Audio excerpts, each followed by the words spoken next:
Salut, c'est Philippe, bienvenue dans ce nouvel épisode. Aujourd'hui, on va parler de thermostat connecté.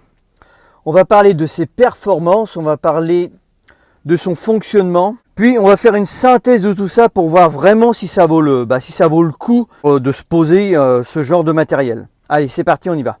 Donc, on va parler principalement du thermostat connecté Netatmo. Pourquoi? Parce que ce type de thermostat, je l'ai installé l'année dernière à la maison.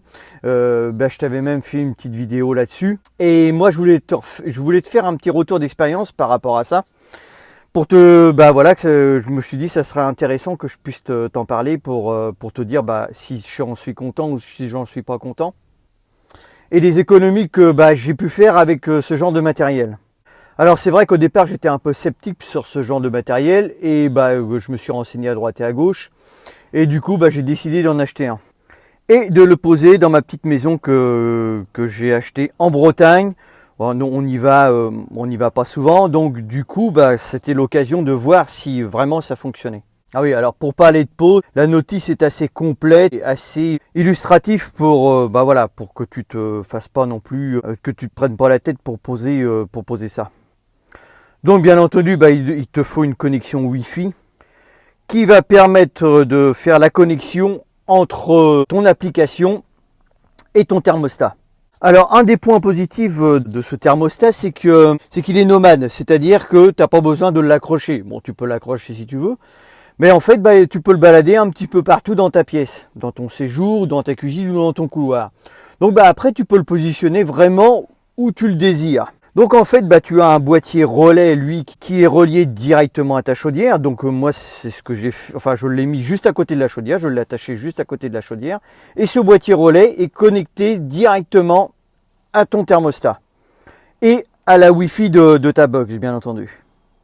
Alors le petit qu'on pourrait avoir, c'est au niveau connexion.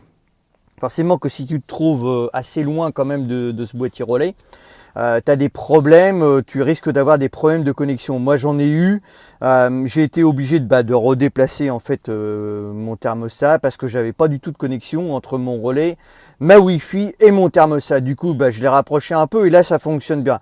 Une fois qu'il l'a détecté, il n'y a pas de souci. Donc moi ce que je te conseille, c'est de le placer une fois pour toutes vraiment là où tu veux le placer et puis ne pas le bouger. Si tu le trimbales à droite et à gauche, c'est pas non plus le but. C'est vraiment de le positionner où tu veux et puis y toucher en fait. Donc une fois que tu as posé ton boîtier relais et puis que tu as trouvé l'emplacement de ton thermostat, tu vas télécharger sur ton iPhone, sur ton smartphone, l'application Netatmo. Donc c'est vraiment une application très très complète. Moi j'ai été assez agréablement surpris. Parce qu'en fait, tu peux gérer ta chaudière, ça c'est le but, mais tu peux aussi faire des plannings, tu peux voir pour tes courbes de chauffage, tu peux aussi programmer les heures de fonction, les horaires que tu veux que ton chauffage démarre, qui s'arrête. Donc vraiment, j'ai été surpris vraiment de cette appli. Donc je te disais, au niveau planning, tu as tous les jours de la semaine, du lundi au dimanche, tu peux programmer, comme un thermostat normal en fait. Tu programmes le moment que tu vas démarrer ton chauffage, tu peux refaire des plages dans la journée, le soir tu le recoupes au moment de te coucher, il redémarre le matin gentiment, voilà, c'est vraiment complet. Le gros avantage, c'est le but, mais bon, après ta thermostat, c'est de démarrer ton chauffage avant d'arriver sur place. Donc en fait, sur l'interface de cette application, tu as en fait ton thermostat qui est affiché avec la température qui fait actuellement dans ta maison. Et puis les températures extérieures qui fait chez toi. Et tu as un mode hors gel, c'est-à-dire que quand tu t'en vas, tu peux le mettre en hors gel, c'est-à-dire en hors gel, après toi tu choisis la température que tu veux en hors gel. Moi en l'occurrence j'ai choisi 7 degrés. Et bien puis de temps en temps, tu consultes l'interface de ton application et tu regardes la température qu'il fait chez toi. Et c'est là que c'est vachement bien parce que en fait quand tu vois ta température est descendue trop basse, si vraiment tu veux redonner un petit coup de chauffe, tu enlèves ton hors-gel, tu remets en position normale et ton chauffage, ta chaudière redémarre toute seule jusqu'à temps d'arriver à la température que tu veux. C'est-à-dire que quand tu n'es pas là, qui fait vraiment vraiment froid, avant d'attendre que ça descende jusqu'à tes 7 degrés par exemple, quand tu vois que ça descend à 10, 11 degrés, tu peux remettre un petit coup de chauffe pour la journée. Et puis tu remets en hors-gel le soir et puis jusqu'à temps que tu reprogrammes pour remettre en chauffe normale.